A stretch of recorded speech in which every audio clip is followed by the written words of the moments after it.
தமிழக சட்ட ஒழுங்கு நிலவரம் தொடர்பாக முதலமைச்சர் மு.க.ஸ்டாலின் காலையில் ஆலோசனை மேற்கொண்டார். இது குறித்த கூடுதல் விவரங்களோடு இணைகிறார் செய்தியாளர் பாரி கார்த்திக். வணக்கம் பாரி கார்த்திக். நிதியை நிலைநாட்ட வேண்டும் என முதலமைச்சர் தெரிவித்திருக்கிறார். கூடுதல் விவரங்கள்.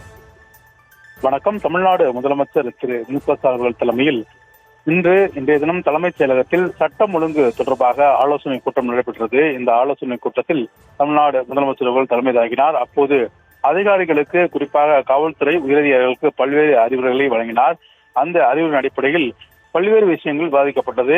காவல் நிலையங்களுக்கு புகார் கொடுக்க வருகின்ற அனைத்து பொதுமக்களும் கண்ணியத்துடன் நடந்து கொண்டு அவர்களது புகார்கள் குறித்து குறிப்பிட்ட காலத்திற்குள் உரிய நடவடிக்கை மேற்கொள்ள வேண்டும் என்றும், மேலும் கஞ்சா கள்ளசாராய வழக்குகளில் கைது செய்யப்படும் குற்றவாளிகளுக்கு விரைந்து தண்டனை பெற்றுத்தர தகுந்த நடவடிக்கை மேற்கொள்ள வேண்டும் என்றும், போதைப்பொருள் நடமாட்டத்தை கட்டுப்படுத்த தீவிர நடவடிக்கைகள் மேற்கொள்ள வேண்டும் என்றும் தற்போது அறிவுறுத்தினார். மேலும் சட்டம் ஒழுங்கு தொடர்பான முக்கிய பிரச்சனைகள் ஏற்படும் பொழுது தொடர்புடைய காவல்துறை உயர் அலுவலர்கள் உடனடியாக ஊடகங்களை சந்தித்து அந்த பிரச்சனை குறித்து தெளிவாக விளக்கம் அளித்து வதந்திகள் பரவுவதை தடுத்திடவும், காவல்துறையின் மீதான நம்பகத்தன்மையை நிலைநிறுத்திடவும் அது உதவும் என்றும் சுட்டிக்காட்டியிருக்கிறார். மேலும் சாதி மற்றும் சமய பூசல்களில் ஈடுபடுபவர்கள் வதந்தி மற்றும் வெறுப்புணர்வை பரப்பி பொது அமைதிக்கு குந்தகம் விளைப்பவர்கள் ஆகியவற்றின் மீது பதிவு செய்யப்படும் வழக்குகளில் கூடுதல் கவனம் செலுத்த வேண்டும் என்றும் அறிவுறுத்தியிருக்கிறார்.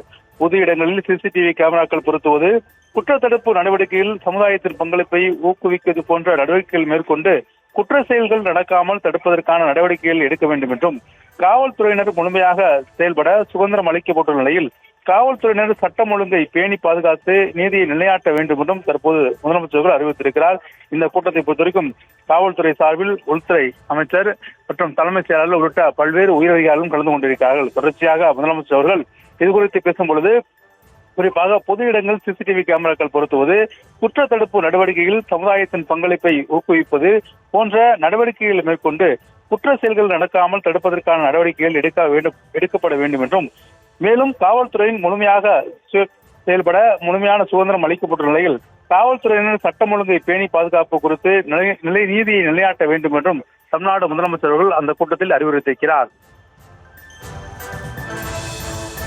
தமிழக சட்டம் ஒழுங்கு நிலவரம் தொடர்பாக முதலமைச்சர் மு.க.ஸ்டாலின் காலையில் ஆலோசனை மேற்கொண்டதில் நீதியை நிலைநாட்ட வேண்டும் என முதலமைச்சர் தெரிவித்திருக்கிறார். கூடுதல் விவரங்களுக்கு நன்றி பாரி கார்த்திக்.